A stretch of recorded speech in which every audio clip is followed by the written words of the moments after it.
Town Bank Mortgage, NMLS number 512138, is an equal housing lender. This podcast is for informational purposes only. And now, the man born with a 5 o'clock shadow and with the NMLS number 2028-201. He is a gentleman. He is a scholar. He is Tyler Crawley.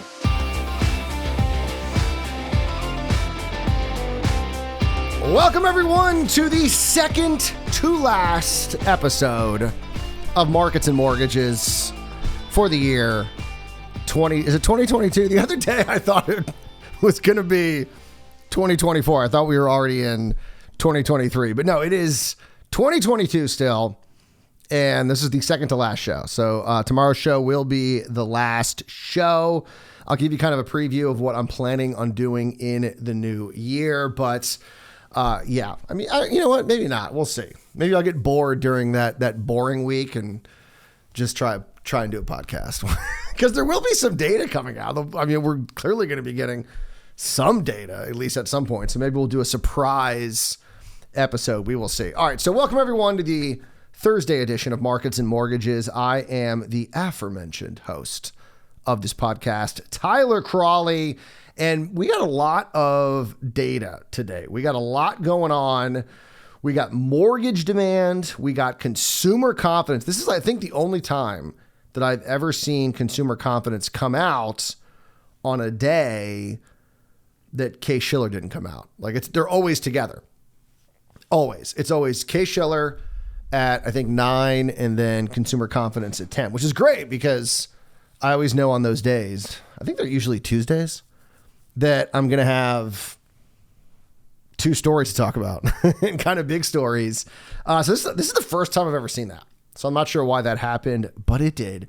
So we'll talk about mortgage demand, consumer confidence. But the big story of the day was existing home sales. From the National Association of Realtors, looking at the month of November, and it wasn't good. I'm not going to sugarcoat it. Yesterday we talked about the new residential construction report that some were kind of saying, oh, it's a horrible report. It was actually kind of mixed. This isn't really mixed. This is not good in any way, shape, or form. I think Lawrence Young, the chief economist at the National Association of Realtors, said that the housing market is frozen, or at least it was in November. And the data, just illustrates that. So existing home sales fell for the 10th consecutive month with a 7.7% drop month over month to a seasonally adjusted annual rate of 4.09 million. That is now down 35.4% from November 2021. And a lot of this has to do with mortgage rates, because if you remember, mortgage rates hit that infamous 7 handle in November. We saw that 7.08% number from Freddie Mac, of course, weekly survey, kind of the gold standard when it comes to looking at mortgage rates. Mortgage rates for a lot of us in the industry, we saw higher rates than that. And it terrified a lot of people. All of a sudden a year ago, people were in the threes, the low threes, and then all of a sudden we're 7%. And so I think this month could be kind of the bottom. And we'll see if that's true or not soon. We'll get December's data next month. But it feels like November was just kind of, oh my God. Because that was really when you were hearing from people about really getting worried about the housing market. We had 7% interest rates. It seemed like the housing market had come to a standstill. And almost 8% drop month over month, 35.4% year over year.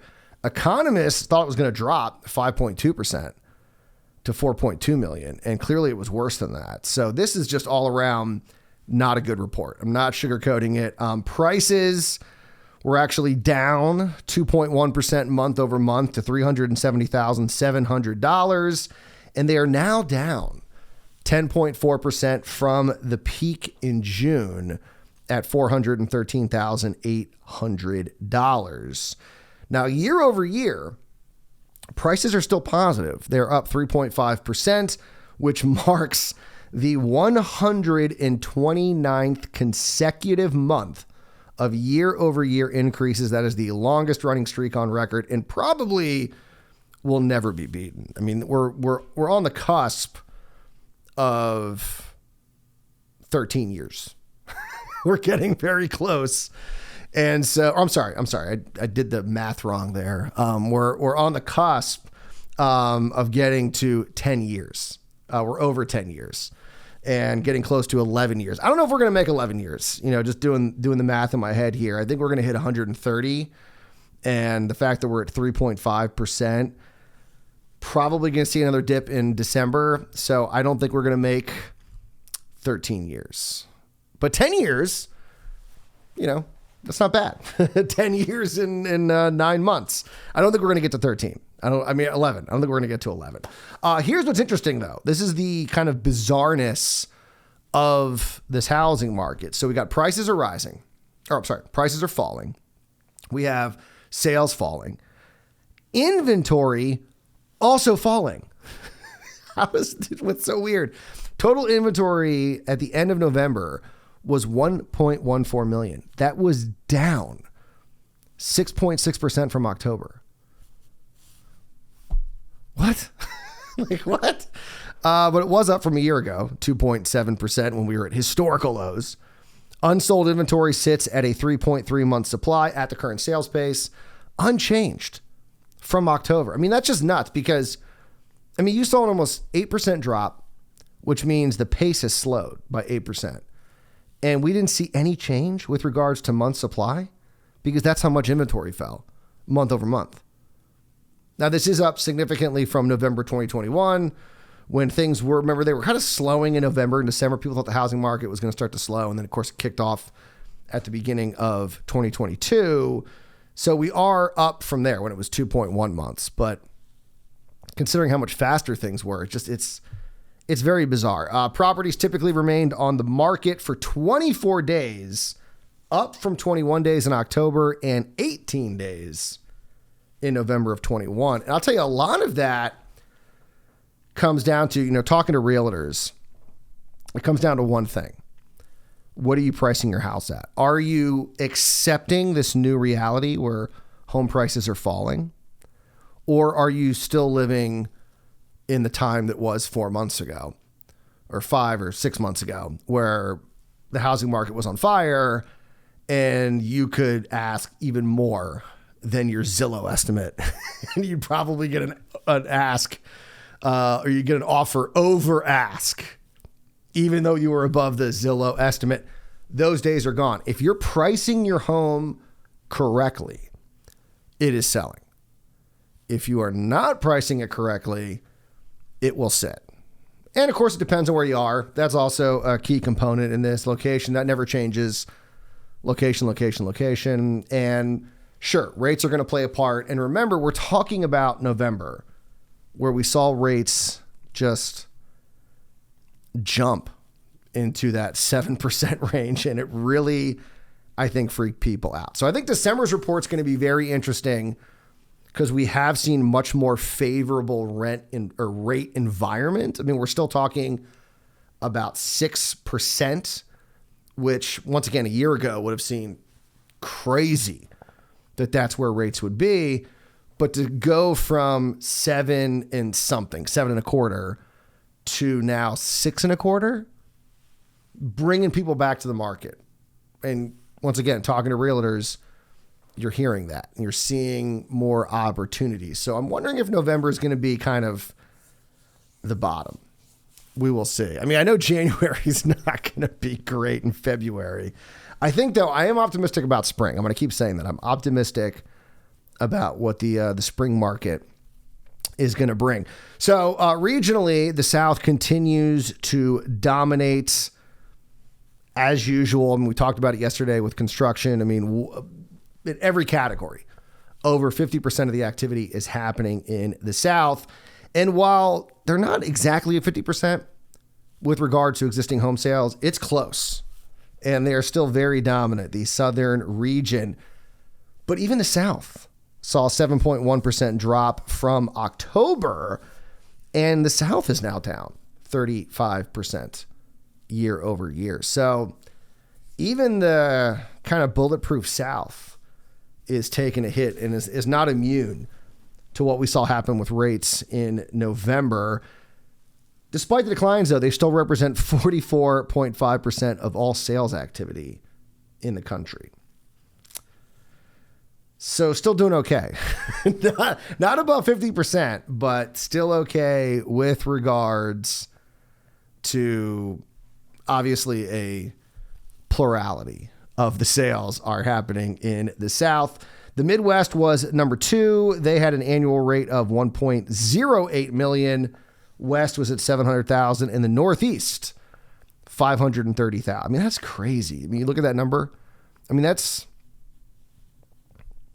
the South is doing over three times what is happening in the Northeast. And it's crazy because, like I said, I mean, you noticed the slowdown in November, and I'm in the South, so I can't imagine what it was like in the Northeast. The South, of course, also leading with regards to price growth, with prices up year over year by 4.4% to put the median price in the South at $340,100. Midwest was up 3.9% to $268,000. Northeast was up 3.5% to $394,000. And then the West, kind of far behind with an only 2% increase. So they could be the first region to dip year over year. We will see. However, they probably could use it because their median home price, $569,800. That is crazy. As I mentioned earlier, the chief economist over at the National Association of Realtors, Lawrence Yun, said that housing was frozen in November, but he is optimistic, and there were signs of a thaw. That's the good news. He said in a statement, quote, "In essence, the residential real estate market was frozen in November, resembling the sales activity seen during the COVID lockdowns in 2020. Awesome. That's a good comparison. The market may be thawing since mortgage rates have fallen for 5 straight weeks. The average monthly mortgage payment is now $200 less than it was several weeks ago when interest rates peaked for the year." And actually, they peaked for the last 20 years. That's how high that they got. So, yeah, I mean, it was not a good report. I'm not going to lie. It was, like I said, no sugarcoating it. That was bad. I think December will be better, but January and February could be similar. So the spring season cannot get here soon enough. All right, so let's talk about something that was good, shall we? And it's barely good, I guess, in a way, but good nonetheless. So we will take it. So last week we talked about mortgage demand. Mortgage demand had only risen week over week 2 times in the last 3 months. Not a good time with regards to mortgage demand. However, mortgage demand was up this week. So we have now seen 2 weeks in a row of mortgage demand increases. It was like 0.9%. So I wouldn't say it was anything to write home about, but up nonetheless. And it was because of refis. Refis were up 6% from the previous week, thanks to what's been happening with rates. They're still down 85%, though, year over year. Purchase demand, I should say, actually fell 0.1% from 1 week earlier and is down 36% when compared to the same time last year. The refinance share of mortgage activity, not surprisingly, increased to 31.3% of total applications, while adjustable rate mortgage share fell again. This is, I know, at least the second week in a row, to 7.5% of total applications, which makes sense. As the 30-year fix gets more favorable, why not go that route instead of going with a adjustable rate? When rates are at 7%, I can see adjustable rates making a lot more sense. And then there are other ways that you can, do a 30-year fix. And like, I know right now in the industry, one of the big things is the 2-1 buy down. That's something that's been talked about a lot. And with, sellers offering concessions, once again, much more attractive. And a lot of people are going that route instead of going the adjustable rate. So it's not surprising that we are seeing that number fall. Now, speaking of rates, last week for the first time, and I think it was like 6 weeks in a row, we saw rates fall. And then we finally saw 1 week where it jumped up just a little bit. Well, they have started falling once again. And once again, this is according to the Mortgage Bankers Association. This is their weekly survey. This is not my quote. I'm not quoting you this rate. Neither is Town Bank, making that clear. But the Mortgage Bankers Association has the 30-year fixed. Oh, and by the way, this is for last week. This report's always about last week anyway. The 30-year fix was down to 6.34%. That was an 8 basis point drop from the prior week and is now at the lowest level since September 16th. That's not bad. That's a 3-month low, baby, if I'm doing the math correctly. Unfortunately, rates are still up just a little bit, 304 basis points when compared to the same time last year. The 15-year fixed fell to 5.81%, and the 5/1 ARM was down to 5.43%. So pretty good report. I mean, we got falling mortgage rates. We have increasing demand. I'll take it.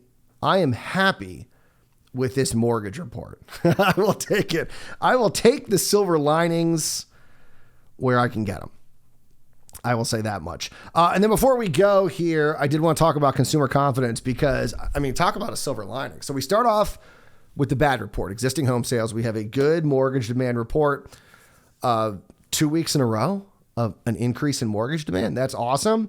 And then we got a consumer confidence report. First time we've gotten the report when it wasn't followed or preceded, I should say, by the Case-Shiller index.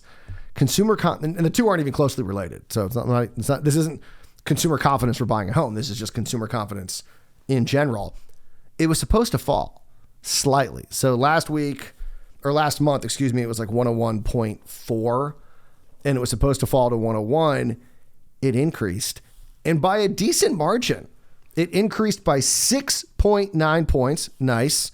To 108.3. which is the highest reading since February. That's pretty good. That's 10 months. Once again, doing the math on the fly. Here we are in December, February, 12 minus 10. 10 months. I was correct on that. Now, despite the big jump, actually year over year, the index was down 7.5 points. So consumers were pretty confident 1 year ago. And here's where it gets even better. All around, this was a good report. Both the present and expectations index were up in December, giving us some hope as we go into, I don't know what 2023 has in store for us, but I do know that this is a good sign. So the present situation index increased to 147.2 from 138.3 last month. So that's almost a 9-point jump. The expectations index improved to 82 from 76 last month. So it's still low, overall, but moving in the right direction. And all around, this was good, except for one area, which kind of sucks because the one area that the consumers still aren't confident about, big ticket items and homes, which I guess would be the biggest ticket item. Lynn Franco, Senior Director of Economic Indicators, said December saw improvements in a lot of categories, saying, quote, indexes improved due to consumers' more favorable view regarding the economy and jobs. Inflation expectations retreated to the lowest level since September 21. All great news. With recent declines in gas prices being a major reason why. Vacation intentions improved, but, kind of a big but plans to purchase homes and big ticket appliances cooled further. I guess that was kind of inevitable. But a good report, and I will take it. I'm happy about that. So consumer confidence up, mortgage demand up, existing home sales not up. So all in all, I would say pretty good. I would say it was pretty good because mortgage demand is looking at December. Consumer confidence is looking at December. Existing home sales was looking at November. So I'm feeling pretty good as we head into 2023. And right now we got to head out the door. So you guys enjoy, well, figuratively, not literally. You guys enjoy your Thursday. We will talk to you on Friday. And you know what? I'm probably going to have to do another show because we got PCE and new home sales on Friday, which we're going to have to talk about. So I probably will do more than one more show here in 2022. So we'll see what happens. All right, you guys enjoy your Thursday. We'll see you Friday morning for another edition of Markets and Mortgages. And remember, as always, do not wait to buy real estate. You buy real estate and wait.